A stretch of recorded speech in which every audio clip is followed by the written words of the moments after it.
Eu tenho uma palavra da parte do Senhor ao coração dos meus irmãos. E eu convido meus irmãos a abrirem as suas Bíblias no Evangelho de Mateus. Evangelho de Mateus, capítulo de número 1, versículo de número 21.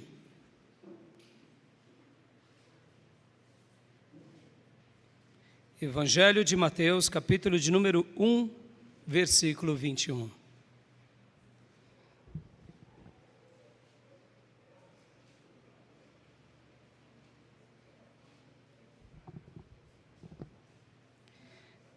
Esse texto,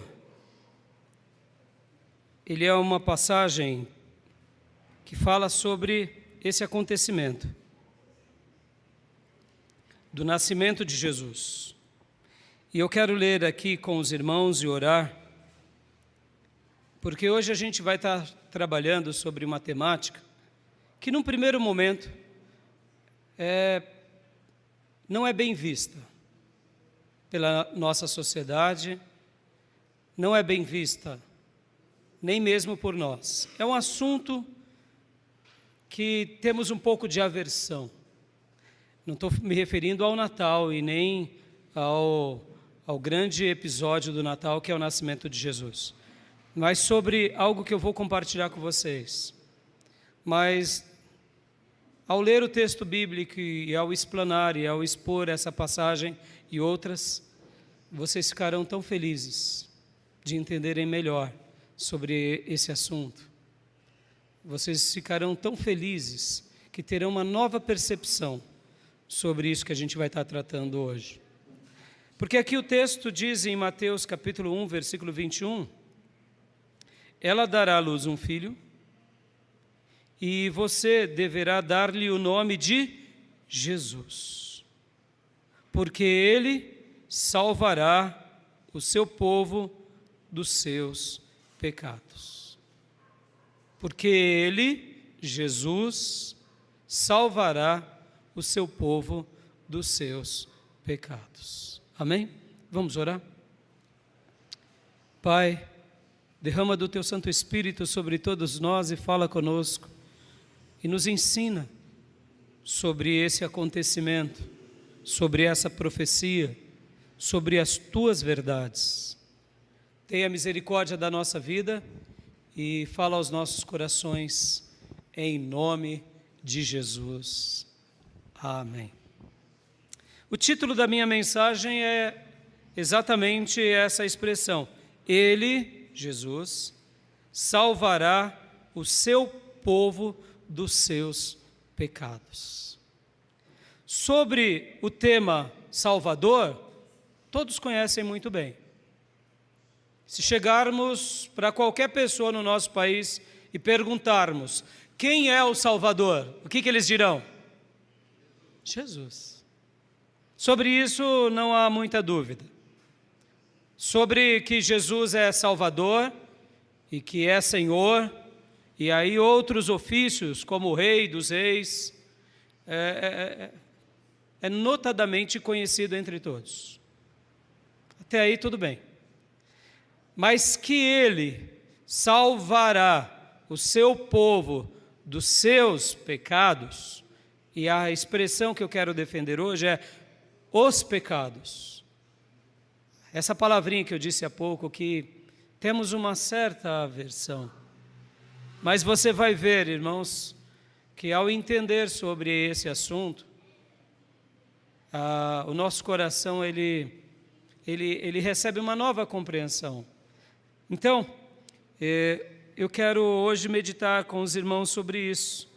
Porque aqui, nessa passagem em especial, é apenas uma parte do nascimento de Jesus.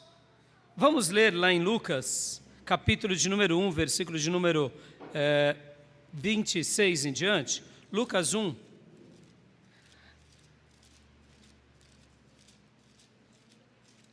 Lucas 1.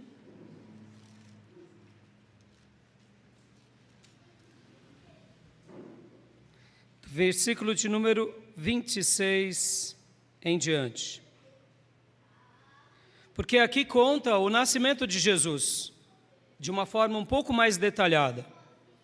Olha só que interessante. Lucas 1, 26 em diante. No 6º mês, Deus enviou o anjo Gabriel a Nazaré, cidade da Galileia, a uma virgem prometida em casamento a certo homem chamado José, descendente de Davi. O nome da virgem era Maria. O anjo, aproximando-se dela, disse: alegre-se, agraciada, o Senhor está com você. Deixa eu dar uma pausa aqui. Percebam que o anjo Gabriel foi até Nazaré, a cidade de Maria e de José, mas no versículo de número 27 diz: a uma virgem prometida em casamento a um certo homem descendente de Davi. O nome da virgem era Maria. E esse anjo, ele é enviado ao casal. Ele não foi enviado apenas a Maria. Vamos continuar a leitura.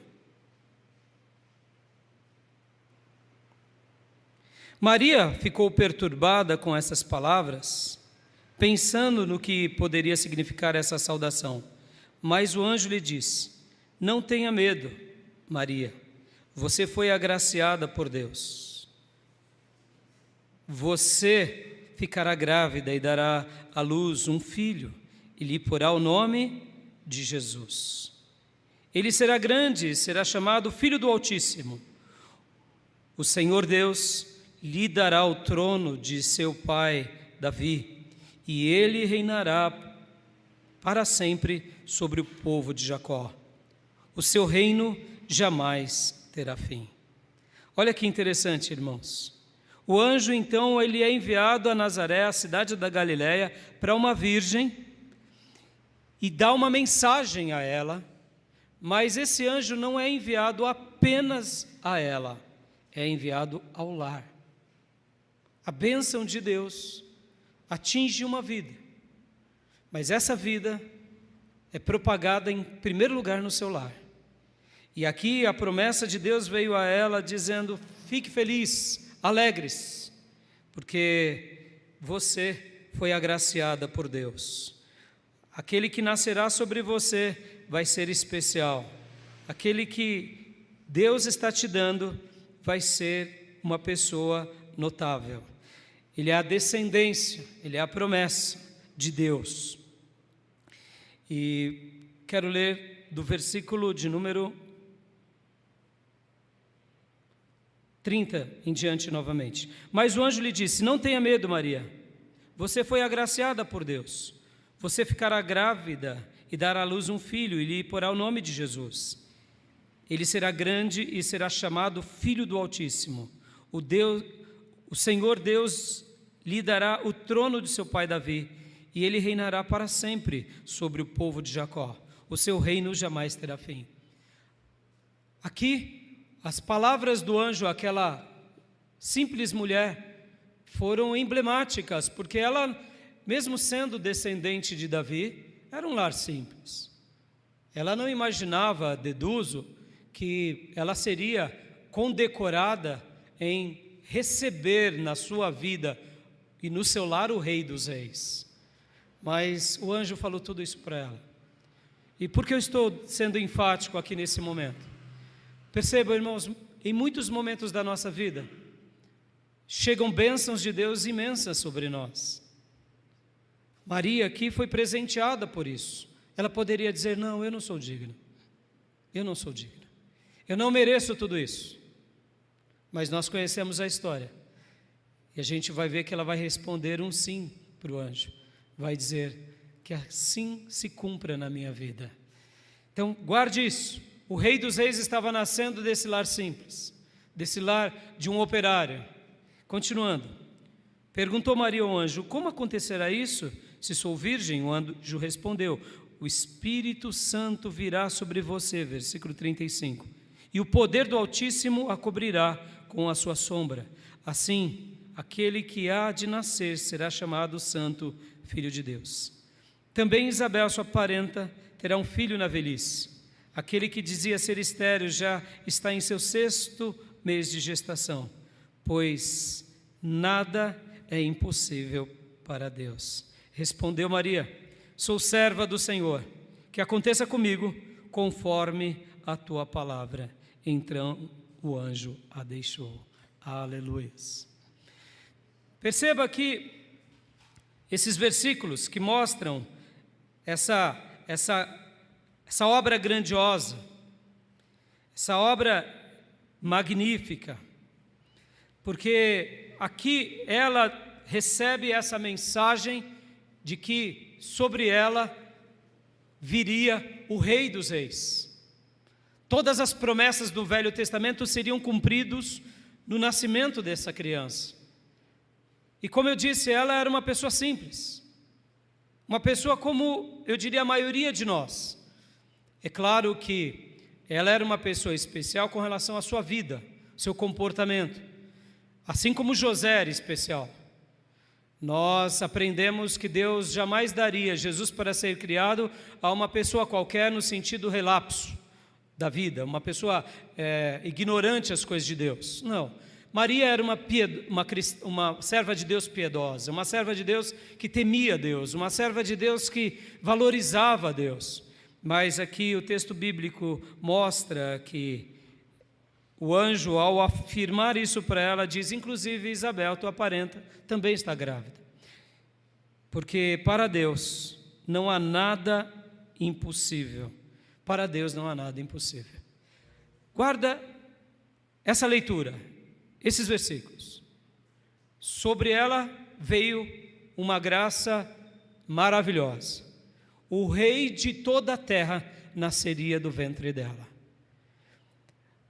O anjo diz que para Deus não há impossível, porque ela, mesmo sendo uma virgem, ela ficaria grávida. E qual é a resposta que ela dá ao anjo? O versículo de número 38 mostra. Maria respondeu: sou serva do Senhor, que aconteça comigo conforme a tua palavra. Guarda essa frase, guarda essa frase. Porque Maria aqui poderia ter olhado para ela mesma e dito: eu não tenho essa capacidade. Não, anjo Gabriel, será que não é a outra Maria? Temos muitas Marias aqui na redondeza. Será que não é outra descendente de Judá? Mas ela, ao ter visto o anjo Gabriel, não duvidou. Ela disse: amém, amém, que assim seja feito comigo, conforme a vontade de Deus. E como eu disse para vocês aqui no versículo de número 27, olha só que interessante. O anjo a uma virgem prometida em casamento, a um certo homem chamado José, descendente de Davi. Ou seja, a mensagem foi para os dois, mas nesse primeiro momento, quem foi agraciada pela visita do anjo foi Maria. Agora vamos lá para Mateus, o mesmo texto, só que agora é lá em Mateus. Porque Mateus vai registrar também esse episódio, do versículo de número 18, só que aqui o anjo também o visita de forma diferente. Maria, como a receptora da bênção, recebeu o anjo presencialmente. E José, como participante dessa bênção, recebeu o anjo em visões, em sonhos. Vamos ver? Mateus registra outras coisas que Lucas não tinha registrado. Diz assim, Mateus 1,18: foi assim o nascimento de Jesus Cristo. Maria, sua mãe, estava prometida em casamento a José, mas antes que se unissem, achou-se grávida pelo Espírito Santo. Por ser José seu marido, um homem justo, e não querendo expô-la à desonra pública, pretendia anular o casamento secretamente, mas depois de ter pensado nisso, apareceu-lhe um anjo do Senhor em sonho e lhe disse: José, filho de Davi, não tema receber Maria como sua esposa, pois o que nela foi gerado procede do Espírito Santo. Ela dará à luz um filho, e você deverá dar-lhe o nome de Jesus, porque ele salvará o seu povo dos seus pecados. Tudo isso aconteceu para que se cumprisse o que o Senhor dissera pelo profeta: a virgem ficará grávida e lhe dará à luz um filho, e o chamarão Emanuel, que significa Deus conosco. Ao acordar, José fez o que o anjo do Senhor lhe tinha ordenado e recebeu Maria como sua esposa. Mas não teve relações com ela enquanto ela não deu à luz um filho, e ele lhe pôs o nome de Jesus. Aleluias! Olha que coisa linda, meus irmãos.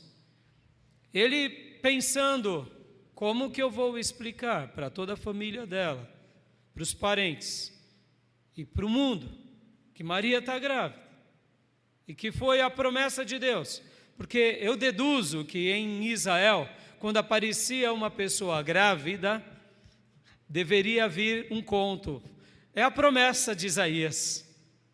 É a promessa de Isaías. Deveria ser algo já que tinha virado chacota. Aparecia uma grávida, é a promessa de que a virgem ficaria grávida. E depois se notava que não tinha nada de salvador, que não tinha nada de especial em muitos nascimentos. Eu deduzo que deveria existir isso. Porque, irmãos, vocês conhecem como que são a vida das pessoas e a boca dos seres humanos. E as pessoas falam mesmo, e ainda mais quem dá motivo para que seja falado. José, não querendo ver Maria mal resolvida, preferiu assumir o ônus. E sabendo que ela estava grávida, porque o texto aqui não diz, mas o fato chegou até José, então ele preferiu fugir. Mas aí veio o anjo a ele numa visão. Como diz aqui o texto, mas depois de ter pensado nisso, apareceu-lhe um anjo do Senhor em sonho e disse, versículo 20, o anjo veio para ele e ratificou o que tinha dito para Maria. Só que olha que interessante, agora, ele como o cabeça dessa família, Deus estava dizendo para ele, olha, ele será chamado de Jesus e ele salvará o seu povo dos seus pecados. Então guardem essa frase, guardem essa expressão, ele nos salva dos nossos pecados. O nascimento de Jesus é um nascimento profético, que só acontece para que Deus nos salve dos nossos pecados. A tese que eu quero defender hoje, nessa manhã, é: o mensageiro de Deus foi enviado, Gabriel foi enviado, um outro anjo, eu deduzo que aqui também foi Gabriel, Mateus não registra, foi enviado para falar a esse casal desse menino especial. Então o anjo de Deus foi enviado, a mensagem de Deus foi enviado com todo o poder divino a essa família. Maria acreditou, e José também, porque ao acordar, ele não dá necessariamente uma resposta em sonho para o anjo, mas ao acordar, ele diz, vou fazer tudo o que o anjo deseja. Podem ver que ele, quando acorda, quando ele nota tudo isso, ele não tem outra reação senão agir conforme tudo o que o anjo ordenou. Então, mesmo que ele não tenha dito como Maria, que assim aconteça comigo, mas ele demonstrou com a sua vida o quê? Que ele também creu. Presta bastante atenção. A mensagem de Deus, com todo o poder divino, foi lançada num lar, numa mulher e num homem. Maria acreditou, José acreditou, e o milagre de Deus então aconteceu na vida deles. E eles se tornam guardiões daquela bênção que o mundo receberia. Algo muito parecido acontece conosco o tempo todo, meus irmãos. O Evangelho chega até nós. A mensagem sagrada, proclamada por Deus, chega a todos nós. Nós precisamos apenas crer, como fizeram José e Maria. Porque quando fazemos isso, acontece a mesma coisa. O milagre de Deus acontece entre nós. Podem ver que hoje a igreja ela é guardiã da mensagem de Deus na terra. Ela é sal e ela é luz de Deus na terra. Então, em primeiro lugar, eu quero falar sobre o Salvador. Ele veio, mas antes dele vir, ele era aguardado por todos. O grande Salvador, que libertaria o seu povo do pecado, ele era aguardado.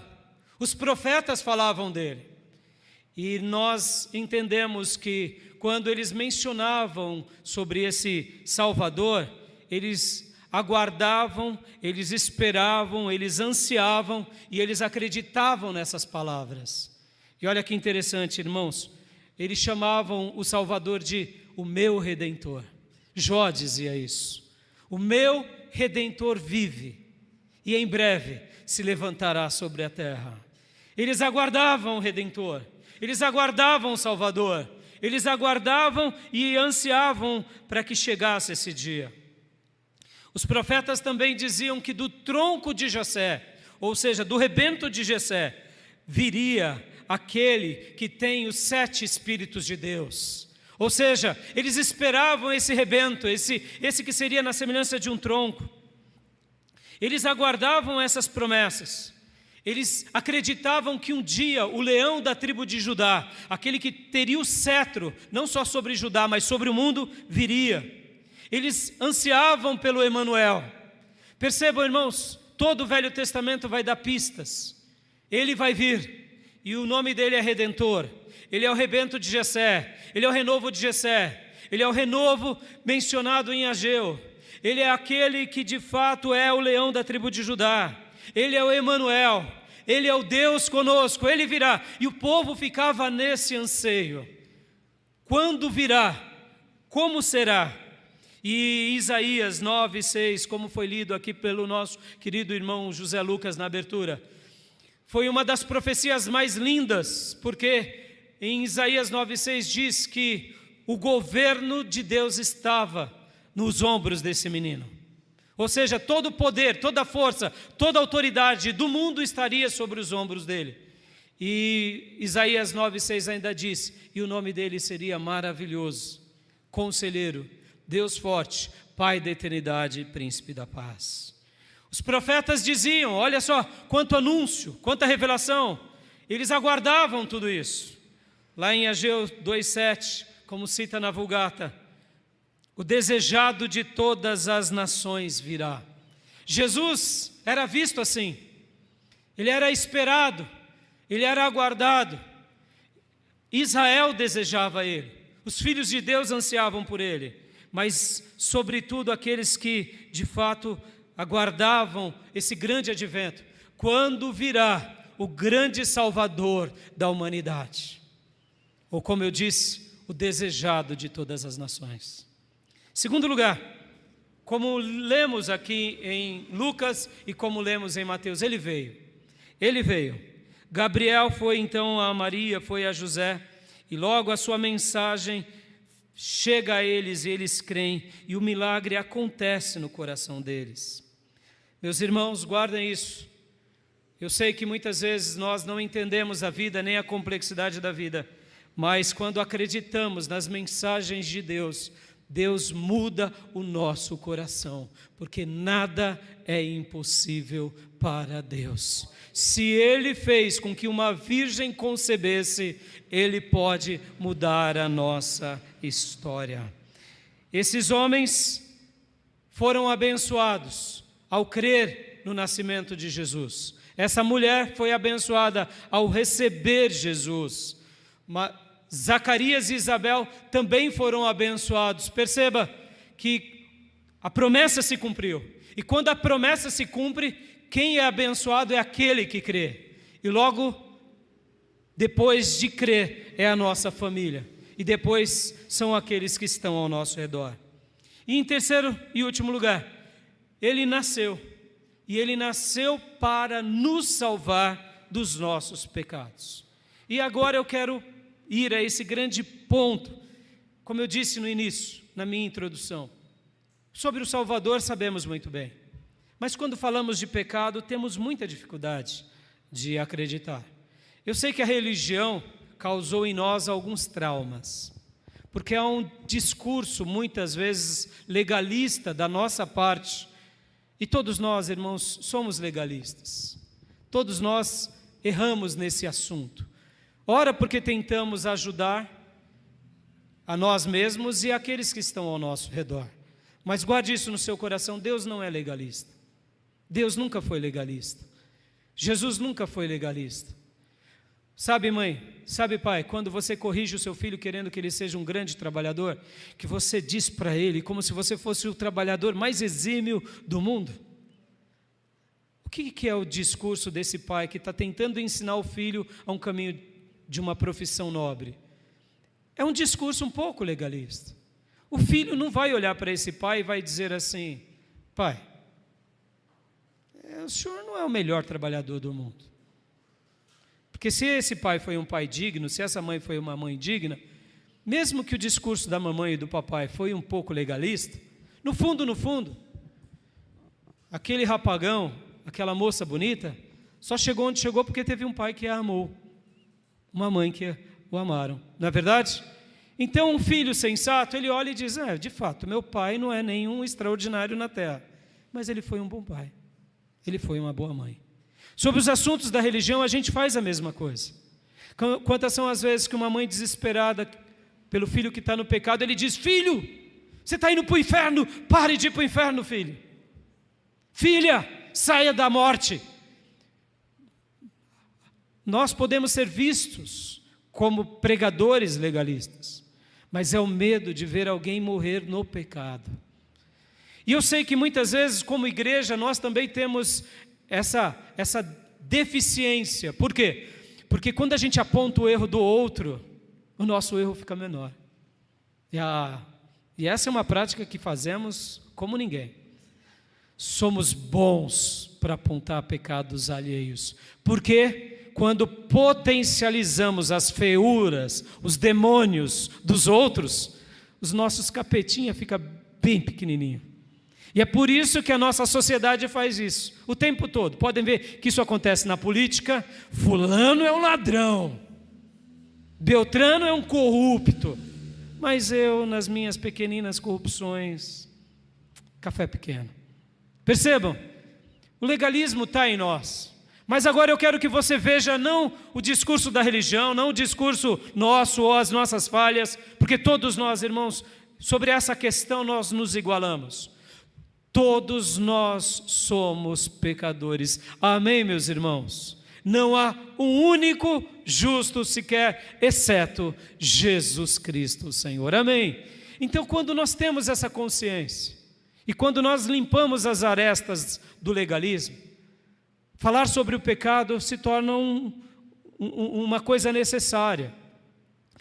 E podem ver que nos últimos séculos, depois do humanismo, naquilo que conhecemos como período moderno e pós-moderno, o pecado ele nunca foi uma palavra, um termo, um conceito tão odiado. Já notaram? Principalmente em algumas ideologias.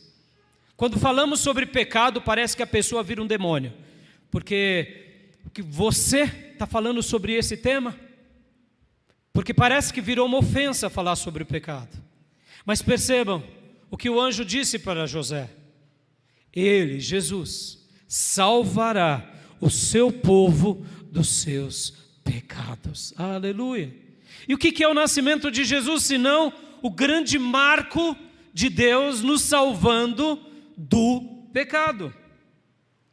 Porque olha só que interessante, quando anulamos essa verdade, esse conceito, nós perdemos o que ele representa. Talvez você esteja dizendo: pastor, mas falar sobre pecado é muito ruim. É falar sobre as nossas feiuras, os nossos limites. Sim, num primeiro momento é. Mas quando falamos do pecado, e daquele que veio solucionar o pecado, porque de fato falar sobre o pecado se torna uma grande feiura, porque se eu estou numa troca de farpas e acusações, logo eu estou na minha razão, e a minha razão muitas vezes é só instrumento de matar e não instrumento de curar. Mas quando eu falo sobre o pecado e quando eu falo sobre aquele que veio resolver o problema do pecado, esse tema se torna espetacular. Por quê? Porque a Bíblia vai pontuar sobre isso. A Bíblia vai falar sobre isso. E eu quero, nesse último ponto, trabalhar um pouco sobre essa questão. Porque o que é o pecado, em tese? O pecado é a transgressão à lei de Deus. O pecado é a nossa natureza perdida, que vai contrariamente à vontade de Deus. Teologicamente, Langston fala que o pecado é o mal da alma, ou então a Bíblia também vai nos ensinar que pecado é errar o alvo, ou seja, quando não atingimos um alvo. Pecado é isso, em tese é isso, mas ao entender sobre aquele que nos salva do pecado, a gente aprende algo maravilhoso, que é sobre a obra da expiação. E eu quero gastar alguns minutos e vou ser bem simples e objetivo aqui, sobre essa questão. O que é salvar do pecado? Ah, meus irmãos, vocês nunca mais vão esquecer disso. Porque na realidade, a palavra expiação, ela tem uma compreensão muito linda para nós, e ela tem um significado esplêndido para cada um de nós. Ela, de fato, significa cobrir. Expiar nada mais é do que cobrir.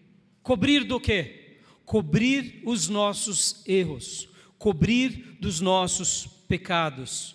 Quando a Bíblia aponta sobre esse tema, sobre esse assunto da expiação, ele está falando o que Deus veio fazer em nós, o que Jesus veio fazer quando ele nasceu.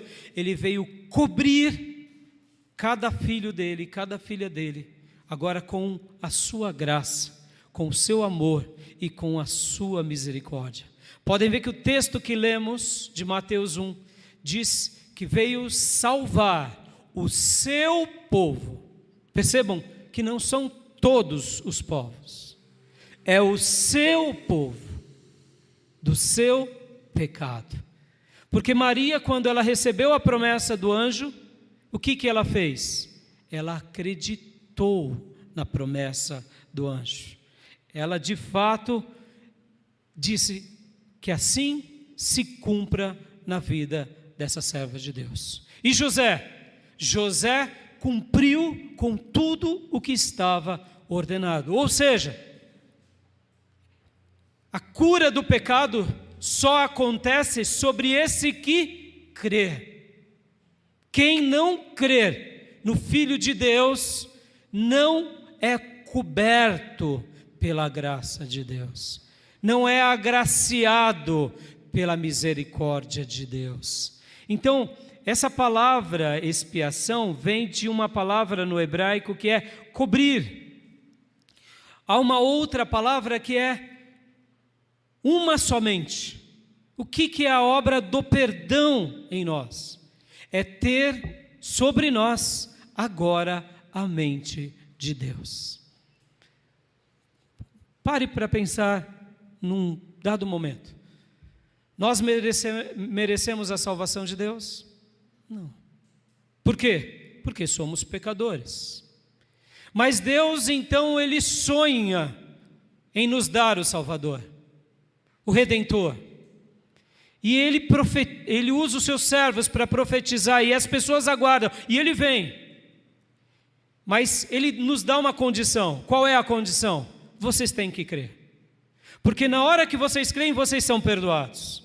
E quando vocês são perdoados, vocês agora vivem essa doutrina que é a doutrina da expiação. Ou seja, vocês são cobertos pela misericórdia de Deus, são cobertos pela graça de Deus, porque agora vocês passam a ter uma somente com Deus. A palavra expiação também pode ser traduzida como uma somente. Em outras palavras, passamos a desfrutar daquilo que Deus sonhou para nós. Ainda dentro desse perdão, a gente aprende que Deus nos reconcilia com Ele, que é também algo que acontece quando somos perdoados. Porque enquanto não somos perdoados, não estamos nos reconciliando. Ao mesmo tempo, a Bíblia vai nos ensinar que dentro do perdão dos nossos pecados, a ira de Deus que estava para ser derramada sobre todos nós, ela é aplacada, ela é impedida. Ou seja, meus irmãos, a misericórdia de Deus nos invade. Então, o que eu gostaria de destacar aqui para todos vocês hoje, eu gostaria que de tudo que foi dito ficasse no seu coração. Que o nascimento de Jesus não é outra coisa senão fazer com que o Salvador nos salve dos nossos pecados. Pastor, mas por que o senhor está falando tudo isso num culto de Natal? É bem simples, meus irmãos. Como eu disse, é entender que somos pecadores, admitir que precisamos de um Salvador, faz com que nós tenhamos a maior bênção de todas dessa vida, que é o perdão dos nossos pecados. Qualquer erro da nossa vida é coberto pela misericórdia de Deus. Passamos agora a viver com uma somente, segundo os valores de Deus. Não é o que você pensa sobre você que importará daqui em diante, mas é o que Deus pensa ao seu respeito. Nós somos reconciliados com Deus. Quando oramos há pouco por nós, pelas nossas famílias e pelo mundo, podem ver, meus irmãos, o mundo está cheio de razões, mas está repleto de guerras. As nossas razões nos dividem, as nossas razões nos atrapalham, as nossas razões criam as nossas próprias guerras e as nossas destruições. Mas quando nós nos unimos à mente de Deus, a uma somente com Deus, nós nos reconciliamos com Ele. E o problema nosso é viver em cima da nossa própria sabedoria e não depender da sabedoria de Deus. Natal é acreditar que Jesus é o nosso Salvador, é o nosso Senhor, mas principalmente que Ele veio nos salvar dos nossos pecados. Mas isso tudo só acontece na nossa vida, meus irmãos, quando a gente admite uma única coisa, que nós somos doentes. Jesus disse que os sãos não precisam de médicos. Poderia dizer que o nosso mundo moderno, pós-moderno, é um mundo de muitos sãos. Podem ver que eles continuam vivendo as suas vidas e fazendo as suas guerras. Quantas são as pessoas que em cima das suas razões dividem as suas famílias? Em cima das suas razões se escravizam nos seus vícios. Em cima das suas razões e das suas liberdades se afundam no pecado cada dia mais. Porque são as nossas razões, são os valores da nossa própria mente. Mas a nossa própria mente nos escraviza. Por quê? Porque nascemos no pecado. E quem pode mudar essa história na nossa vida? Somente Jesus. E é por isso que ele nasce, é por isso que o anjo vai a José e diz: ele, Jesus, salvará quem? O seu povo, aquele que crê, dos seus pecados. Mas isso só acontece quando nós enxergamos que somos doentes, que nós enxergamos que precisamos de um Salvador, que nós enxergamos que sem Ele nós nada somos. Talvez hoje você está me ouvindo e está dizendo: Senhor, pastor, mas eu não sou Maria, eu não sou José, eu errei. Meus irmãos, sim, de fato, José e Maria foram especiais, mas Pedro não foi uma pessoa tão especial assim. Paulo era um assassino, Maria Madalena era uma prostituta.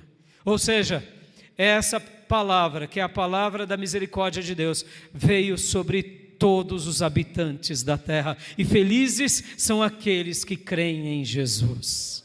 Abraão também não era uma pessoa muito especial, ele era um idólatra. A vida dele começa a ser escrita com 75 anos de idade. O próprio Moisés, grande Moisés, ele era um assassino, que começa a obra de Deus aos 80 anos de idade.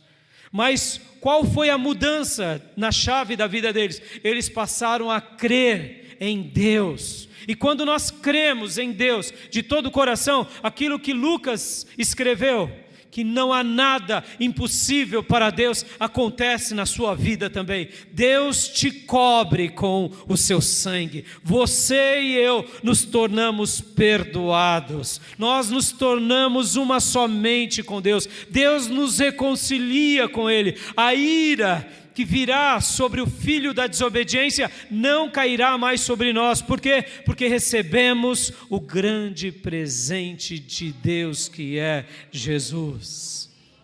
E por essa razão fica claro que no dia do nascimento de Jesus, os anjos fizeram festas nos céus, porque passaram-se os 9 meses. E os 9 meses então veio o grande nascimento de Jesus. E quando Jesus nasce, a Bíblia fala que magos vieram do Oriente, que anjos foram falar para pastores no campo, e os anjos fizeram uma grande festa no céu. Qual é a outra passagem bíblica que fala que anjos fazem festa nos céus? Lucas capítulo 15, nas 3 parábolas, nas 3 histórias de Jesus.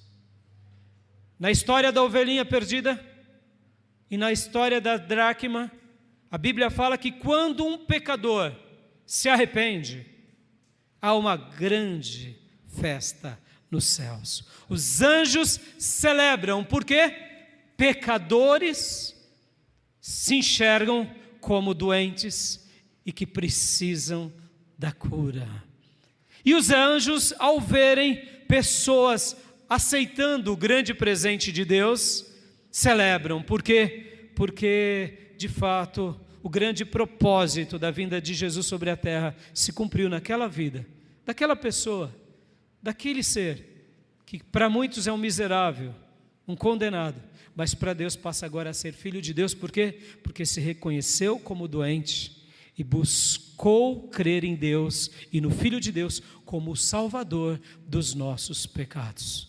Quando os anjos fazem festa no nascimento de Jesus, eles estavam dizendo o quê? E hoje nós estamos celebrando o nascimento de Jesus. Então eu quero que você saiba disso, que naquela ocasião que os anjos fizeram festas, que os magos saíram do Oriente e chegaram até aquele lugar onde estava o menino nascido, recém-nascido, o que estava sendo ali um anúncio para todo o cosmo, para todas as pessoas, para todos os tempos é: o Salvador que perdoa pecados chegou. Ele reina, Ele é Senhor e Ele muda a história de quem crê nele. Aleluia! Natal é isso. Natal é o Salvador veio nos perdoar dos nossos pecados. Aleluias! Quando eu entendo que o pecado ele é algo que nos afasta de Deus, mas Jesus é a ponte que nos une a Deus, Ele é aquele que nos cobre com o sangue dEle, Ele é aquele que nos faz ter uma só mente com Ele, Ele é aquele que nos reconcilia com Ele e com todos, Ele é aquele que impede com que a ira de Deus venha sobre nós. Nós dizemos: louvado seja Deus, porque eu sou pecador e preciso do meu Senhor. Eu deixo essa palavra ao seu coração, porque Natal é essa reconciliação, em primeiro lugar, com Deus e depois com todos aqueles que estão ao nosso redor. Amém? Eu quero orar com você. Eu quero orar agora com você. E se você ainda não entregou a sua vida a Jesus, ou se você precisa se reconciliar com Deus, lembre-se disso. Só há um Salvador, chamado Jesus, o Senhor, que pode te perdoar de todos os pecados. Essa palavra que é feia para muitos, para aquele que entende que é doente, ela se torna um bálsamo. Por quê? Porque Jesus é aquele que nos expia, é aquele que nos reconcilia, é aquele que faz a propiciação e é aquele que nos faz a redenção. Ele nos compra pelo seu amor e pelo seu sangue. Jesus pode te salvar hoje. Jesus pode te salvar sempre. Basta você crer nele e segui-lo de todo o coração. Amém? Natal é isso, amados. Natal é isso. E que você seja agora um construtor de reconciliação aonde você for. porque podem ver que o homem estava separado de Deus, mas por causa de Jesus, o homem foi reconciliado com Deus. O homem, com as suas razões, com a sua inteligência, sem Deus, ele é um construtor de muros, ele é um construtor de guerras. Mas com Deus, nós destruímos os muros e nós construímos as pontes entre Deus e o homem e entre o próximo. Que o verdadeiro sentido do Natal reine sobre a tua vida. Que o Senhor te perdoe de todos os seus pecados e de todos os nossos pecados. E que Ele possa nos cobrir hoje e sempre com o seu amor, com a sua graça, com a sua misericórdia. Possa nos dar uma só mente, possa nos fazer viver como filhos perdoados, como foi Maria e José. Amém? Eu quero orar com você. Pai, muito obrigado por essa celebração no nosso culto de Natal. Porque, Senhor, só temos salvação ao olhar para o Salvador. E só podemos desfrutar das bênçãos dessa salvação quando de fato admitimos que somos doentes e que necessitamos de uma cura. Ó Deus bendito, ó desejado de todas as nações, venha sobre nós com a tua graça, com a tua misericórdia, com a tua ternura, porque nós acreditamos que somente Jesus pode nos salvar dos nossos pecados, que somente Jesus pode nos remir, nos comprar com o seu precioso sangue. Somente Jesus pode aplacar a ira de Deus e a condenação de Deus sobre todos nós. Somente Jesus pode nos cobrir e pode nos fazer ter uma mente, como a mente de Deus, porque sem Ti, Senhor, nós nada somos. Mas nós acreditamos que nada é impossível para Deus. Se o Senhor pôde fazer com que uma virgem concebesse, se o Senhor pôde ajudar um homem a não fugir, mas a honrar aquele lar, o Senhor pode também nos salvar de todo o pecado, porque Jesus veio e Ele nasceu, Ele cresceu e Ele morreu na cruz para nos perdoar, e ao terceiro dia ressuscitou, e é por essa razão que o teu povo já celebra esse acontecimento há 2000 anos, e assim o será até os últimos dias, a consumação dos séculos, porque sabemos que quem crê na tua mensagem, quem crê nos teus mensageiros, quem crê nas tuas profecias, eles se tornam povo de Deus, se tornam perdoados, se tornam uma somente com Deus. Obrigado, Deus, pelo Natal, por essa data tão importante, e que nós possamos, papai, nos reconciliar contigo para sempre. Ó Deus, nos livra das nossas razões, mas que possamos acreditar naquilo que o Senhor deixou para nós, acreditar no grande presente de Deus para nós, porque Ele é maravilhoso, conselheiro, Deus forte, Pai da eternidade, príncipe da paz. O nome dele é Jesus, e ele é o nosso Salvador dos nossos pecados, do passado, pecados do presente e pecados do futuro, porque sem ele nós nada somos. Tributamos a Ti toda a honra, toda a glória e todo o louvor, e Te agradecemos pelo grande presente de Deus entre todos nós. Em nome de Jesus. Amém. Eu deixo essa palavra ao seu coração, meu irmão, e desafio você a realmente dar um passo de fé, entregando a tua vida a Jesus, a se reconciliar com Deus, aonde quer que você esteja. Que o verdadeiro sentido do Natal se cumpra sobre a sua vida, sobre o seu lar, sobre as nossas famílias, sobre o nosso amado país e sobre o nosso mundo. Amém, meus irmãos? Quero dar a bênção apostólica. Que a graça do Senhor Jesus, que o amor de Deus Pai e as santas e eternas consolações do Espírito Santo de Deus estejam com todos vocês, com todos nós, agora e para sempre. Amém. Um Feliz Natal a todos. Que Deus abençoe. Em nome de Jesus. Um abraço bem gostoso no irmão, na irmã, aos irmãos que nos acompanham nas nossas redes sociais. Que Deus te abençoe.